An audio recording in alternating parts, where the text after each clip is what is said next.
নমস্কার। আধুনিক কবি নীরেন্দ্রনাথ চক্রবর্তীর না রাম না গঙ্গা।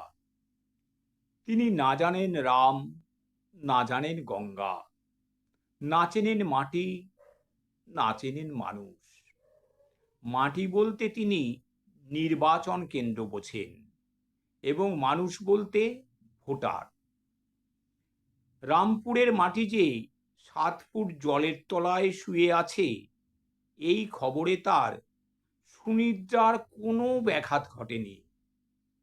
কেননা রামপুর তার নির্বাচন কেন্দ্রের অন্তর্ভুক্ত নয়, কিন্তু গঙ্গানগরের গুটি 3 বাচ্চা এবং জনাকয় থুত্থুড়ে বুড়ো বুড়ি যে বানের জলে ভেসে গেছে, এই খবর পেয়ে তার ঘুমের বড়ি খেতে হয়েছিল।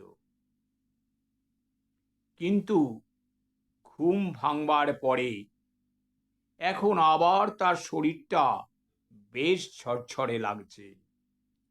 কেননা তিনি জানেন যে বাচ্চাদের ভোটাধিকার নেই এবং যে গ্রাম থেকে নিকটতম পোলিং বুথটিও অন্তত 2.5 মাইল দূরে, পারতপক্ষে বুড়োরা সেখানে ভোট দেয় না।